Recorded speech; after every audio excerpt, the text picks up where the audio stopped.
Last year, some of you may recall that Don Frisbee introduced Vera Katz as having literally scaled the wall at an American Leadership Forum session. Little did any of us know that we would be facing new walls as the Willamette threatened to overflow its banks the very next month. Mayor Katz highlighted us on the national map again with her leadership during that crisis. And now we're worried about the Willamette's quality as well as its quantity. But in fact, Portland is known nationally as a place where things in fact do work, in no small part due to Mayor Katz's effective leadership. Those skills will be particularly challenged over these next months in the context of Ballot Measure 47. Last year, as you also may recall, Vera's State of the City address to us focused on growth issues, and it was her repeated determination to hold the line on the urban growth boundary, which won her a standing ovation from this audience. This year, as the city faces yet another crisis in meeting its citizens' educational needs, we're expecting the mayor to step up to the plate. And I must say she does so formidably armed. Among other accomplishments, during all of her years of public service, Vera helped create the Oregon Progress Board, which sets benchmarks that focus the state's resources on Oregon's critical needs. And she authored Oregon's Education Act for the 21st century, which places the state at the forefront of reforming America's educational system. In recognition of her work as mayor, and particularly in her commitment to education, she recently received Governing Magazine's Public Official of the Year Award. And she also has been appointed by President Clinton to the National Skill Standards Board. We are justifiably proud of our mayor. And Vera, on behalf of the City Club, I extend to you a warm welcome for your third annual State of the City address to us.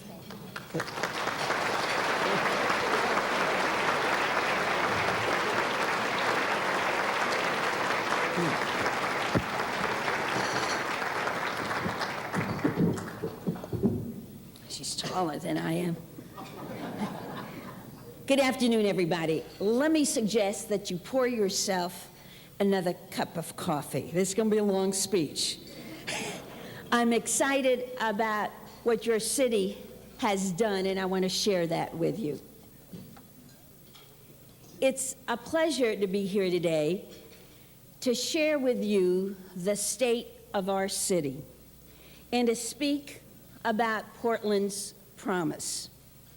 Those of us who are fortunate enough to call ourselves citizens of Portland can be counted one of the luckiest in America, because Portland, even with its many challenges, is a modern-day urban promised land.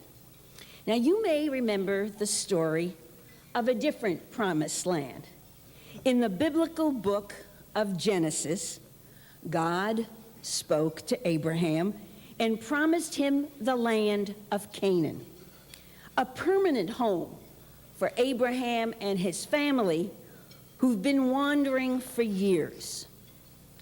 But when God said, "This is your promised land," Abraham was not impressed. Canaan was full of hostile tribes who didn't share the vision Abraham had for peace, for plenty, and for community policing. So Abraham went to work, and it was hard work, turning his promised land into a land of promise. And then, just when things were getting under control, God told Abraham he would have as many descendants as the dust of the earth, Genesis 13:16. And thus, the urban growth boundary was born. Portland is an urban promised land, the kind of a community many other cities only dream about. It happened because of the past and the present achievements of its leaders and citizens like you. Now, you don't have to take my word for it. A few weeks ago, the New York Times wrote, "The only urban area that appears to be consciously trying to shape itself as a new kind of American city is Portland." Entrepreneur magazine ranked Portland as the nation's #1 entrepreneurial hotspot for the second year in a row. Forbes magazine ranked Portland among the world's best cities for business. Forbes put Portland in the top 5 best places for information-based companies. Forbes also put Portland among the nation's top job-creating cities. And just this week, Time magazine put Portland 7th on the list of the 15 hottest places for job growth. So even with the challenges that we're facing, there seems to be a national view that Portland is a land of promise. But there are other meanings for the word promise. Promise as a commitment, a vow that what one says will be done will be done. 4 years ago, I stood here and promised the citizens we would focus on 4 critical challenges: improving public safety, expanding economic opportunities and linking new jobs with new worker skills, ensuring our livability, and restoring the public's trust and confidence in government. You have given me the honor to serve you as mayor. And as citizens, you have the right to know how we're doing on the promises that I made to you several years ago on those 4 critical challenges. And you have the right to hold me accountable. In describing the state of the city, I'd like to briefly go through what I promised over the past 4 years, what we've done to keep those promises, and what promises are ahead. In the area of public safety, it is impossible to discuss the remarkable successes we've had without mentioning the outstanding leadership of Police Chief Charles Moose. And if he's out in the audience, I want to thank you, Chief. I promised you that we would do everything possible to lower Portland's crime rate, and we have. The crime rate per 1,000 population is down by 11%, the lowest crime rate since 1979, with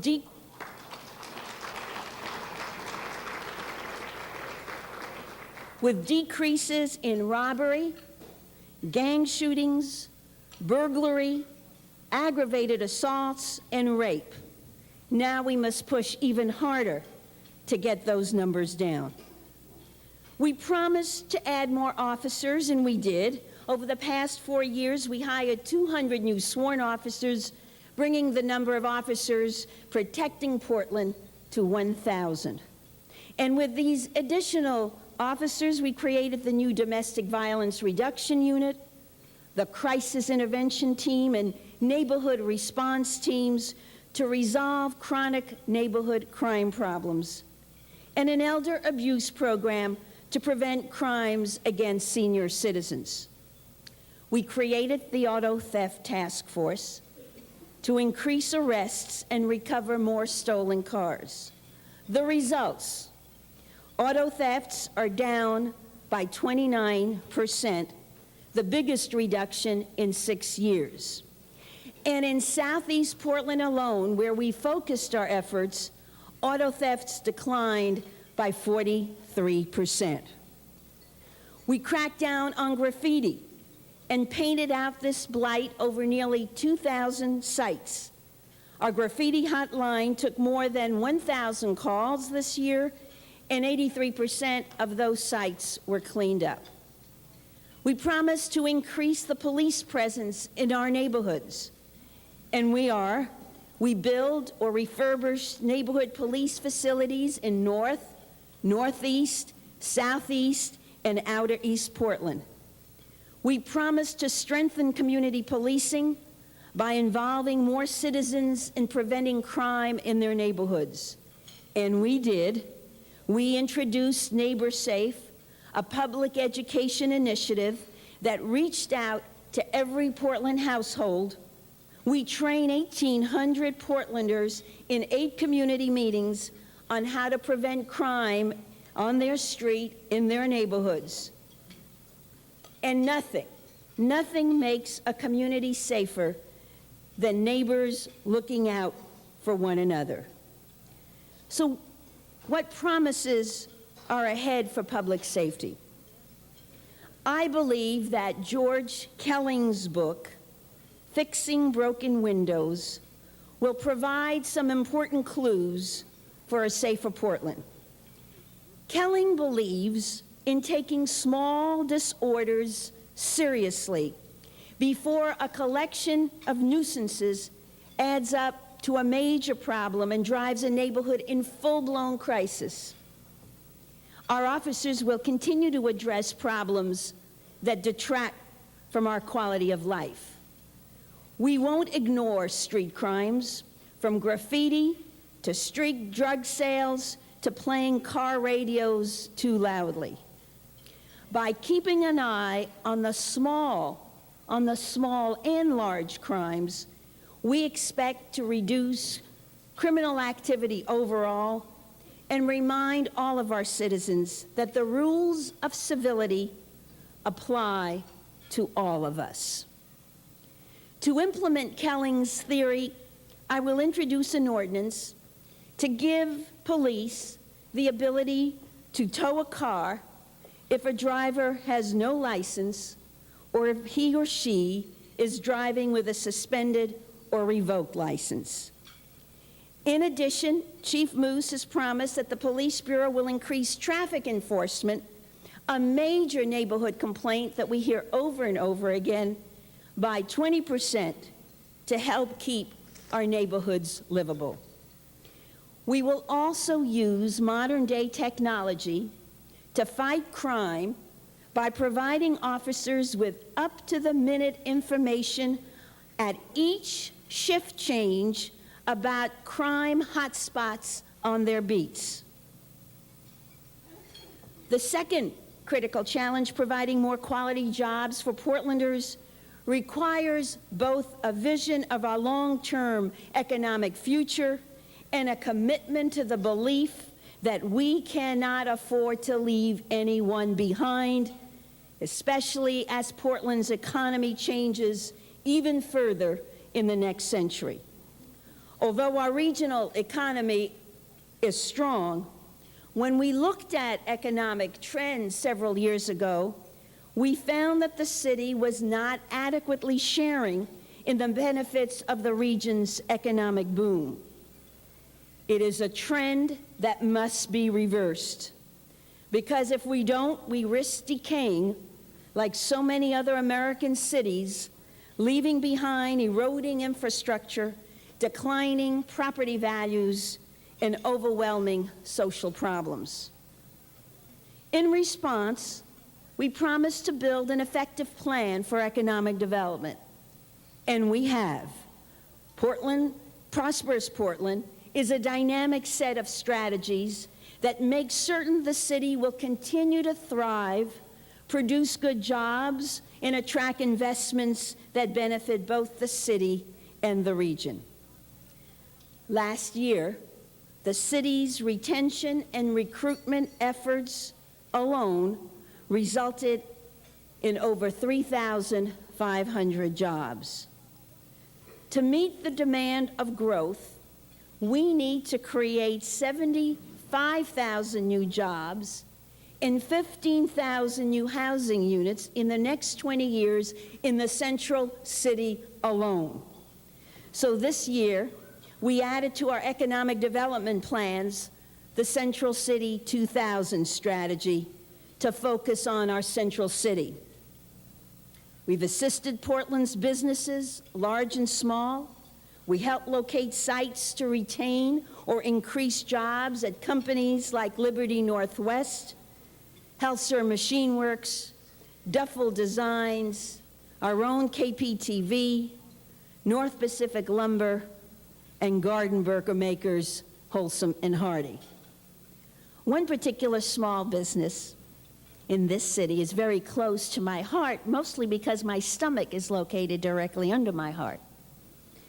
And that's the part of me that's really attracted to Mother Dear's tasty pastries. Vera Hardy is an incredible cook and entrepreneur. She began in her own kitchen, selling pastries and her absolutely fabulous sweet potato pie. But her space was limited, so when she heard about the new Walnut Park project in 1993, she signed up as a tenant.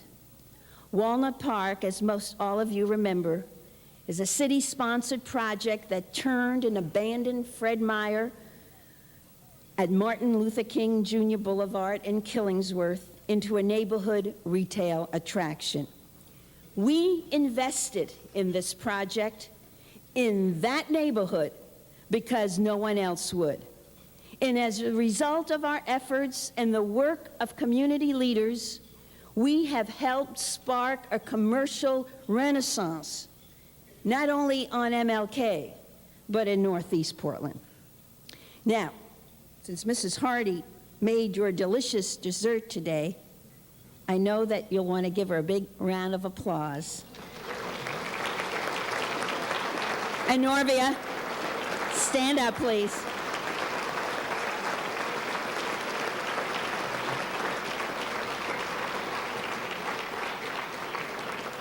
She's the CEO and head chef of Mother Dear's Tasty Pastries, and you can find her at the Walnut Park Retail Center. Thank you, Norvia. We promise to work on diversifying our local economy by bringing the right kind of businesses, new businesses, to the city. And we are, according to the business journal, the Northwest has emerged as the leading generator of new manufacturing jobs in the nation. The Portland area ranked third nationally in creating new manufacturing jobs. We recruited businesses that provided long-term, stable jobs and paid family wages, like the 115 jobs at Pacific Gas Transmission and up to 500 new jobs at the U.S. Postal Service and up to 70 jobs with the Chicago-based manufacturer Welded Tube. So what promises are ahead for creating quality jobs? You've heard me talk about the rapid changes that are occurring in how we work, in what we do for work, and when we work. The skills of this city's workforce need upgrading to be prepared for the industries of the future. Our strategy has been to train our workers in partnerships with our targeted industries. For example, we helped Wacker Siltronic, a manufacturer of silicon wafers, expand in Portland. In return for the city's assistance, Wacker committed to build a semiconductor training center at Benson High School. And already, since that happened, 229 Portlanders who completed training have become permanent employees of that firm. Our next workforce training efforts move to the metals and the shipyard industry, health, and information services. We also promise to internationalize Portland's economy, and we're beginning. Our physical infrastructure and transportation networks are top priorities, from improving highway and rail access to the port's marine and air terminals, to incorporating international signage around the city. And it's my hope that you will see that kind of signage when we bring the Nike World Masters Games in 1998 for the over 30 crowd. And one of our top priorities is to work with Senator Wyden and others to deepen the channel. This summer, we had a major success with the announcement of the federal government's commitment to establish a United States Export Assistance Center in Portland. Portland is an international city with an international economy and a bright international future. We promised to be active partners in improving our city's physical surroundings by supporting or investing in local businesses, public improvements, and neighborhood amenities. And we are. We did that too. Let me take you on a brief tour of some of those projects throughout the city. A tour of promises fulfilled and promises to come. On the east side, there's Liberty Northwest, new 17-story office tower in the Lloyd District. KPTV, state-of-the-art station on the east bank of the Willamette River. And Portland Community College's new Central Workforce Development Center near OMSI. On the west side, Trammell Crow's 182 housing units at River Place. Pacific Gas Transmission next door, the first company to locate its corporate headquarters downtown in more than a decade. 113 low-income housing units at the old abandoned Pine Street Police Station, and the Schlesinger's garage, retail, and possible hotel complex on the corner of Broadway and Washington, and the Fifth Avenue Suites, replacing up the boarded and darkened Frederick and Nelson building.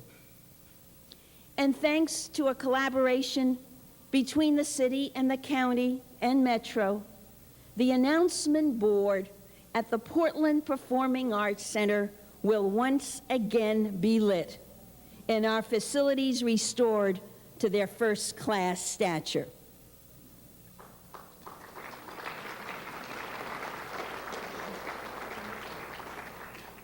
There are also several promising developments on the drawing board. Pioneer Place 2 downtown, a 5-story pavilion, retail, and entertainment center. The University Plaza at Portland State University. A classical Chinese garden at Old Town Chinatown.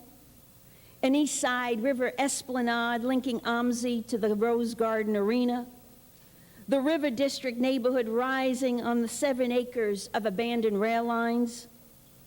Transformation of North Macadam Riverfront into another new neighborhood, an expanded convention center, and a headquarter hotel.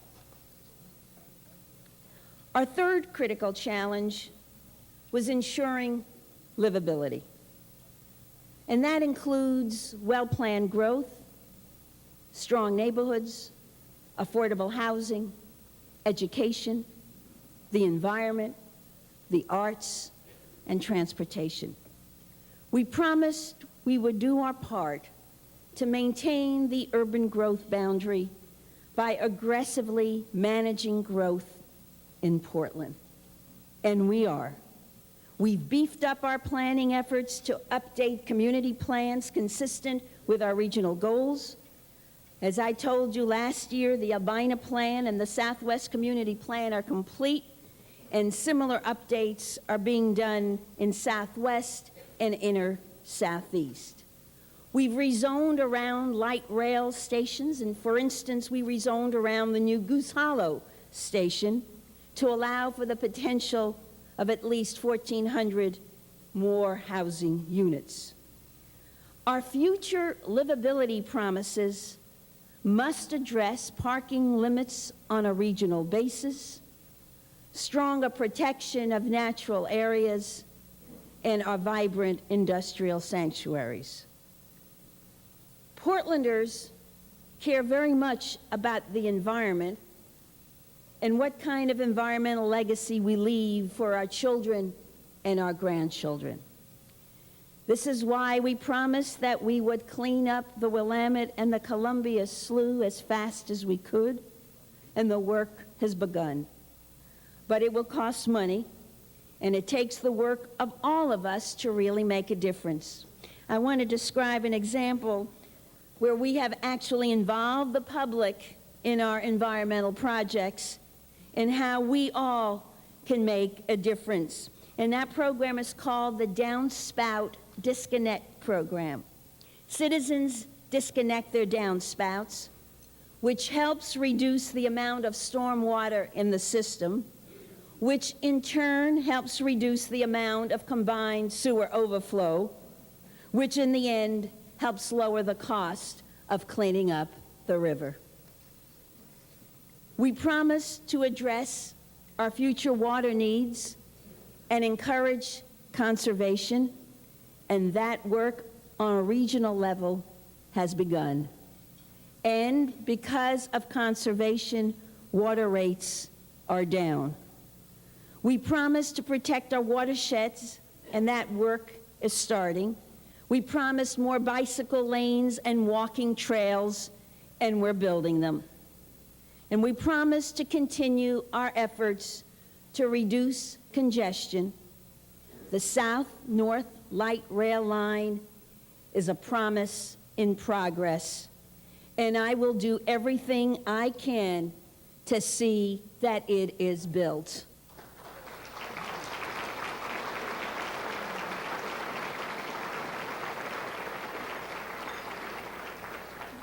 And the promise of light rail to the Portland International Airport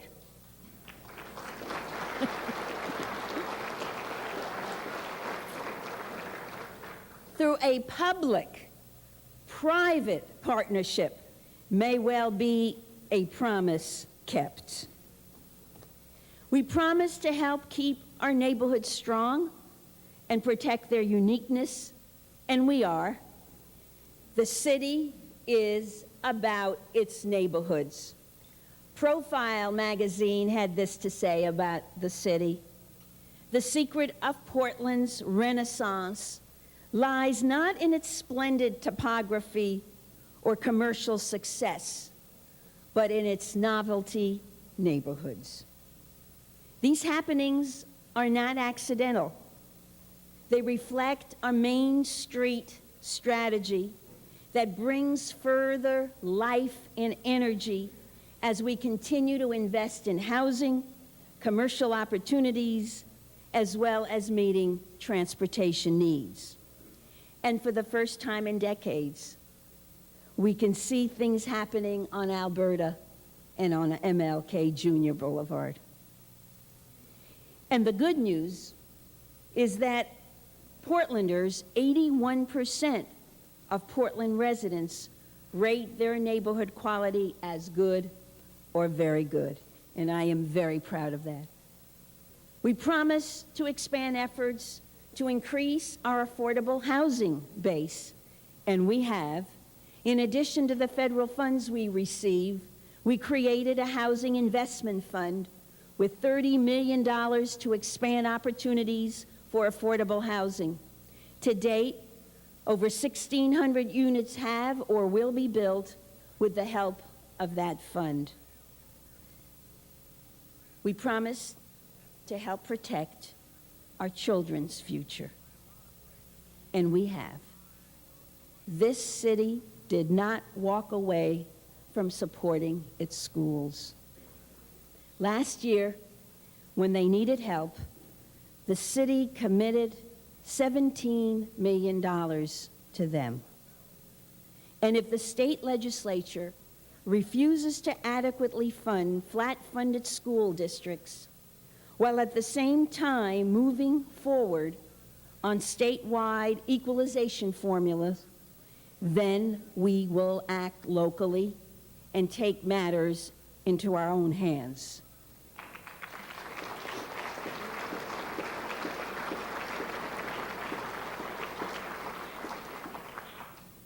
The city and the county elected officials will support raising the business income tax for the schools in Portland.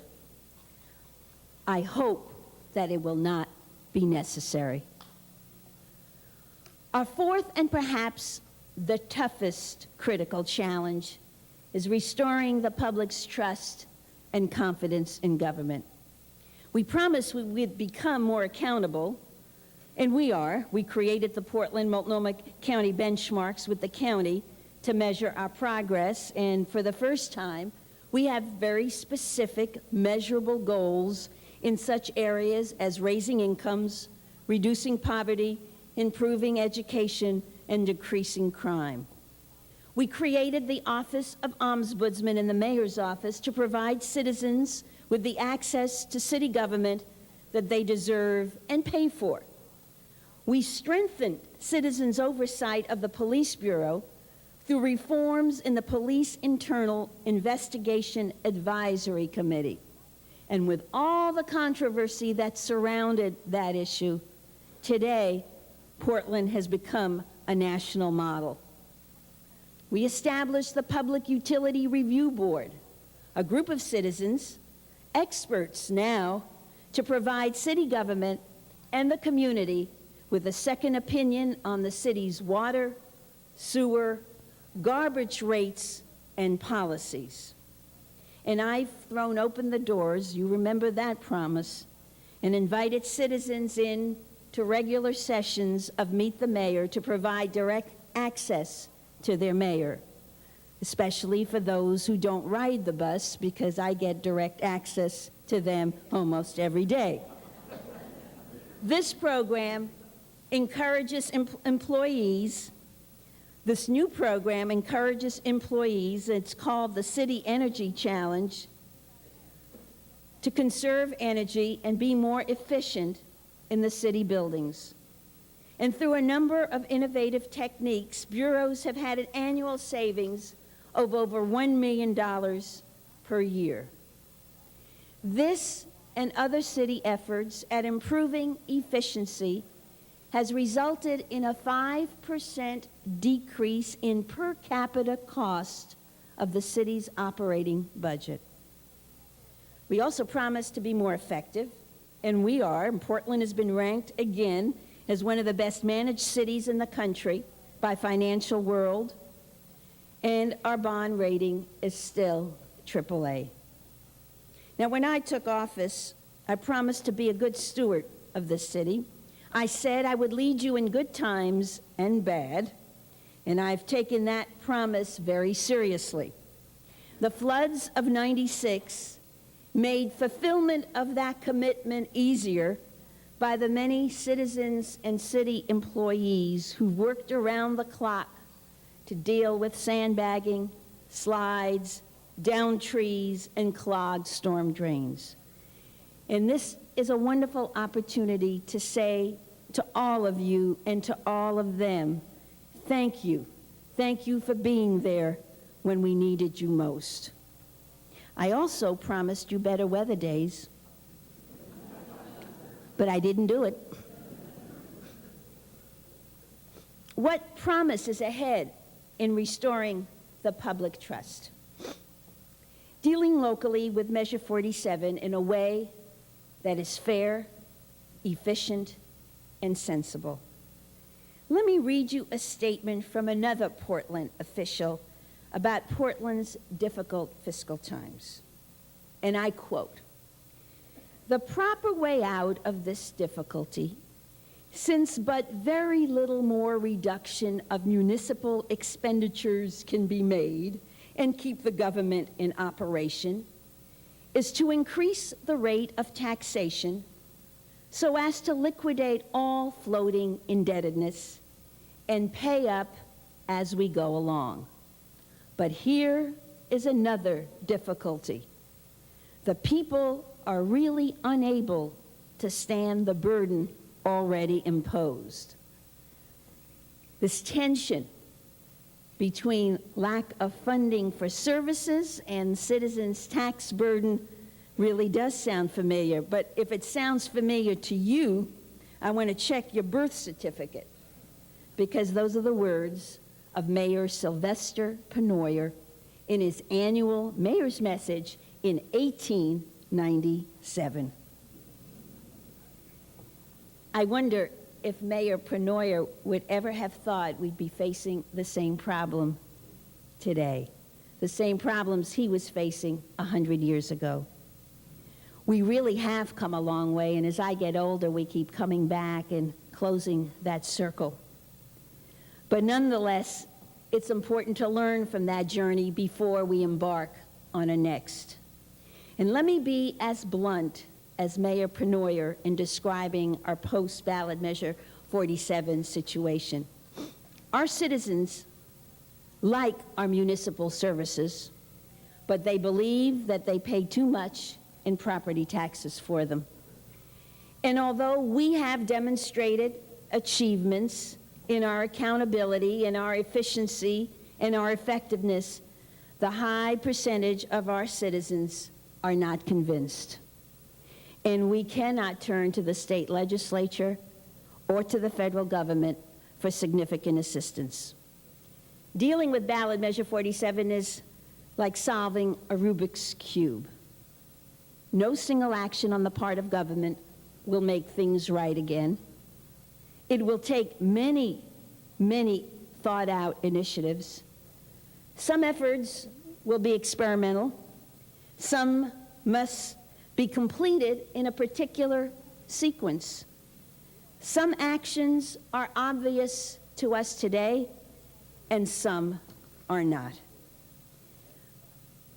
One future action is clear. If the court rules Ballot Measure 47 constitutional, the city will have to cut up to $32 million to keep our budget balanced for the next 5 years.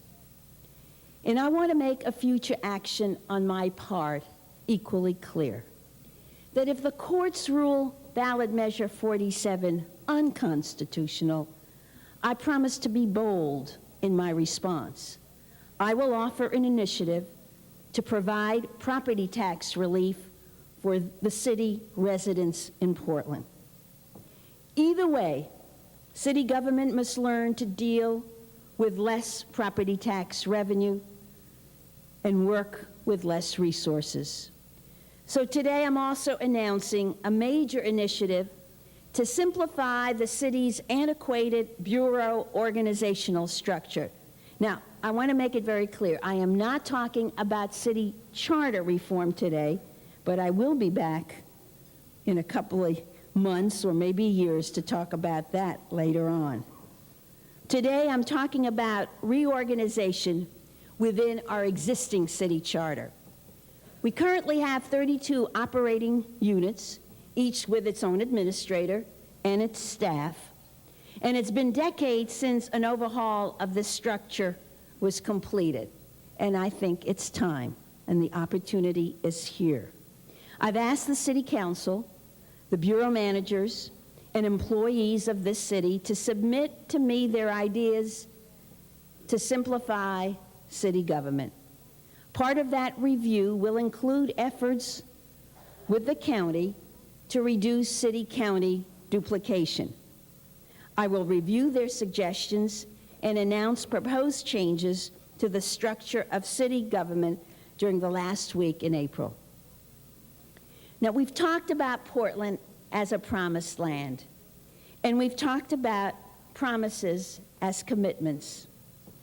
I've reviewed highlights with you of what we've done, what's to come of our 4 critical challenges. I'm proud of the accomplishments of the last 4 years. I'm honored to have worked with my partners on the City Council, in the bureaus, with my own staff, with citizens, with city employees and stakeholders like you throughout the city, to keep the promises we made and to create a new vision for Portland's tomorrow. But there's another meaning to the word promise. Potential, possibility, power. Portland's potential, what we are capable of, but what we have not yet achieved, is vast. We have a legacy not simply of dealing with change as it arrives at our doorstep, but of envisioning the future and creating the change we want. Our challenge is this. We are living in very good times in Portland today, but we must not risk clinging to the status quo so tightly that we squeeze the future quality of life out of our city. In the words of Anatole France, change is the very essence of life. And as much as we love our city of today, we must all embrace change and shape it into the future that we want. Portland's possibilities, what we envision our future can be, are very bright. Ours, this city's vision, is quite clear and still very compelling. Our vision for the year 2000, Ned Look, is spelled out in Portland Future Focus. And this is what it says, and I quote, "Portland has a rich urban environment that blends respect for the environment, our history, and cultural diversity, and makes it one of the most attractive cities in the nation. Portland remains the core of the region's economy, its arts, recreational programs, and community events. The community's innovative approaches to problem solving and strong partnerships between government, schools, business, and community organizations have helped the community set priorities and effectively direct limited resources to solve the most pressing problems." That's a hell of a vision. Portland today is our promised land. It has been given to us by wise stewards who came before us, just as Canaan was given to Abraham by a wise God. And like Canaan, it comes with a price, a sacred duty. That duty is to fulfill the promises of the land, to be good stewards ourselves, and to give our two most sacred possessions, our love and our labor, to protect that promise. Portland's power to fulfill our promise, to protect and improve our promised land, is found in the hearts and minds of its people. We must be as passionate today about Portland's promise as we have ever been, fearlessly building the American city of the future. I hope that you will join me and our elected officials in the city, in the county, in this region on that endeavor. Thank you.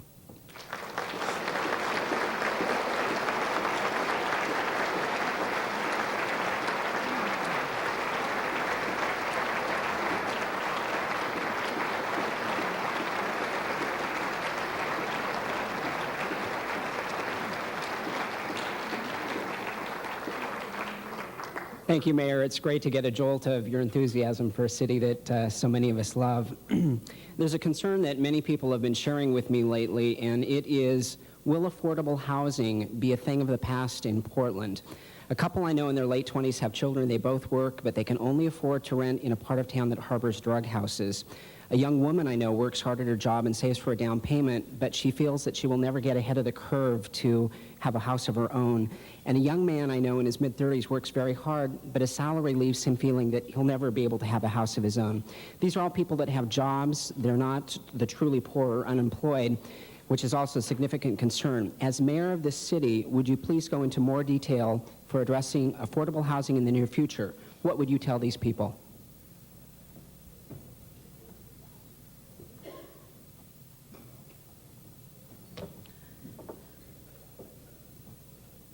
There's no question that the affordability of housing has declined in this city as the world and the nation has discovered Portland. And so the key issues for us are to continue to make investments with our community development partners as well as our private sector partners to continue building affordable housing. I mentioned the $30 million Housing Investment Fund because that was one way that we could not only add to the existing federal dollars that we spent, but leverage it to continue the work of our community partners and our private sector. Under Ballot Measure 47, the City Council made a decision that every program would be scrutinized, including our Housing Investment Fund, and that we would be looking at reductions between 9 and 14, 16%. And the question then will be to lay out all these options on the table and have us make some decisions about what cannot be cut to continue to provide affordable housing for citizens in this community.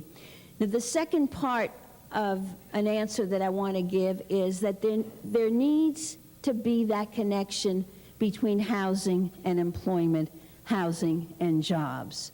So if we can continue our strategy on developing jobs and retraining our workforce, then we will be able to provide adequate housing that people can afford themselves. And so it's a dual strategy of housing and employment opportunities and being active in both those areas. Okay, let me put my glasses on so I can see. Dr. Charles Grossman, an old member of the City Club Hi, for Charlie. over 40 years, and an old friend of the mayor's. Before you get to ask the question, I've got to tell a story. Charlie and I went to China together when it was, what year? 1970? 1977. Oh, the We're two proud. of you, right. We all three of us went together. And it was quite a trip for me. And when the floods came and I went down to the waterfront early in the morning, Commissioner Blumenauer ran over to me and he said, "We're not going to be able to save the downtown. So we can't get the work done." And so for about a split second, I panicked. And then I thought of a canal that all three of us saw, the Red Flag Canal in China, that was built by hand. And so I said, well, hell, if the Chinese can do it, so can we. And that really was the impetus of calling people to come out with their hammers and their nails and their bodies to help. So, Charlie, thank you. Thank you for the wall. Thank you. I happen to be president of the Oregon chapter of Physicians for Social Responsibility, and there are a number of members here. And I did notice one member of Fellowship of Reconciliation here.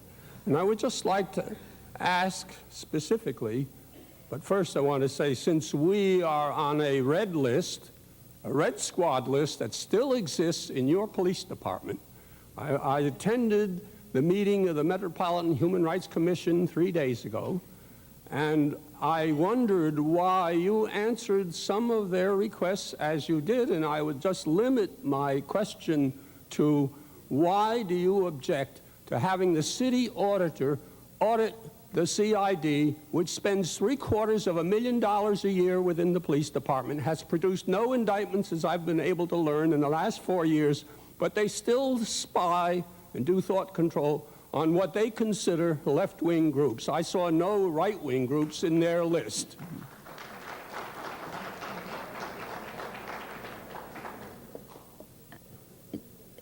There is a long response to that, Charlie, and My question was too short. yes. And I would really appreciate if you gave me the opportunity to sit down with you and to talk about that issue and to explain what we're doing and what we're not doing. I think there's been a lot of misunderstanding about what the Police Bureau, in fact, is doing and keeping. So I would please make an appointment, and I will see you and respond to that. Do that, but the police were there last August and testified as to what they were doing. Okay. So I thought I knew what they were doing. All right. Ralph Grawshaw, member of the City Club. Hello, Ralph. Also a member of the Bull Run Heritage Foundation. Dear Vera, we inherited in this city a wonderful gem in the Bull Run Forest Reserve. That's our drinking watershed. Originally, it was 142,000 acres. In 1977, it was reduced to 96,000 acres. Last year, it was reduced to 66,000 acres. This is a trend I'd like to hear you respond to. Well, you're absolutely right. It is the jewel for not only this city, but for this region. And our charge to the city council was that we had a responsibility to protect it and begin to look at halting some of the logging that was going around the Bull Run area. And with the help of Senator Wyden and Senator Hatfield, that has come at least for a study period of about 2 years to an end for review.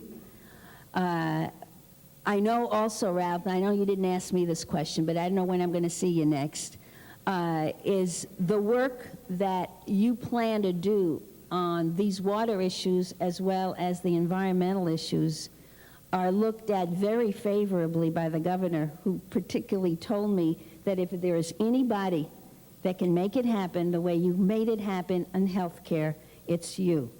So keep at it and keep harassing us to do the right thing. I think as we work with... Battery's going to get you everything. Oh, I'm learning.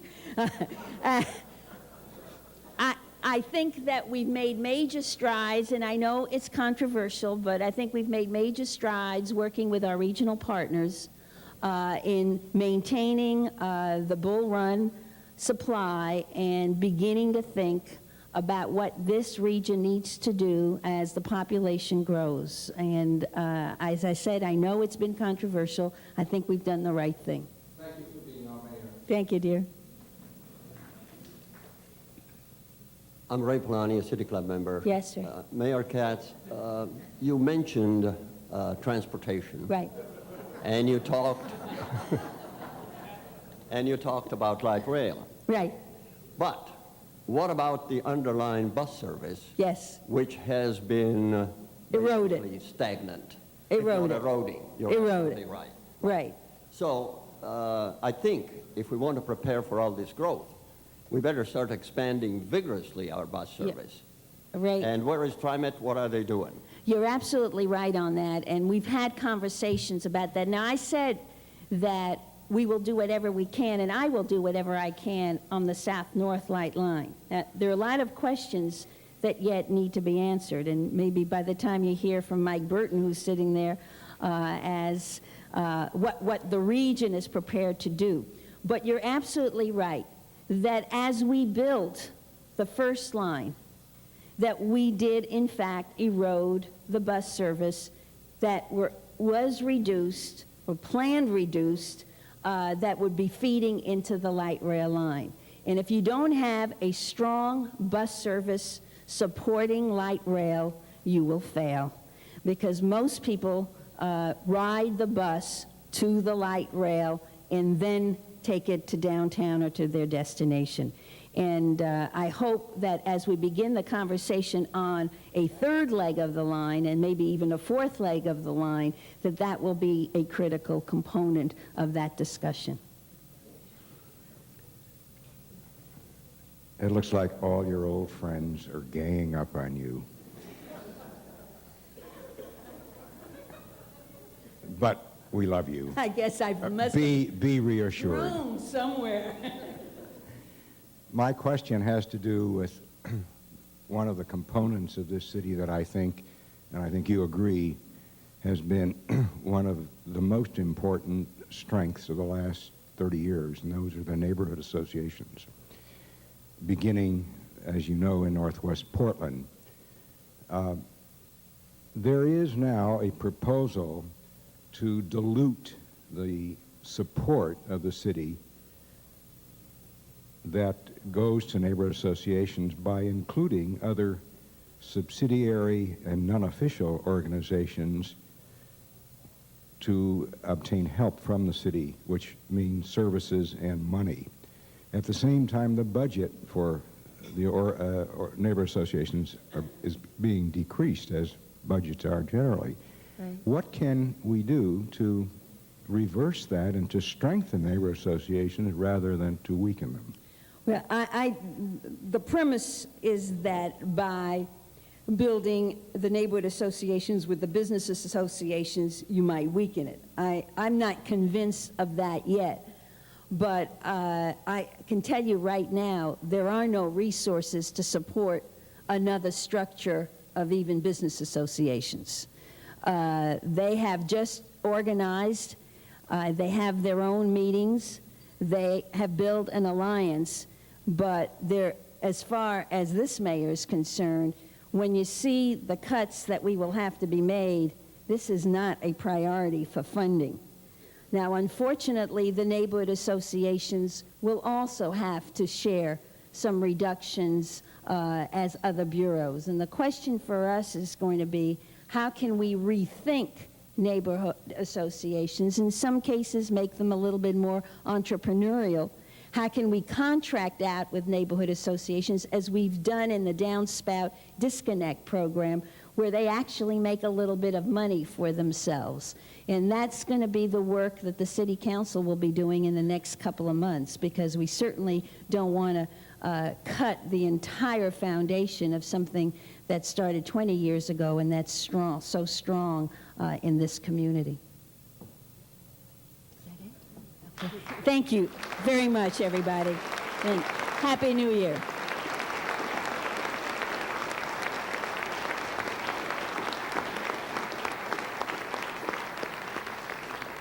Thank you, Mayor Katz. How many cities can address their mayor as Dear Vera and mean it? I hope to see you all next week. I can't promise you pie, but I can promise you another interesting program. We are adjourned.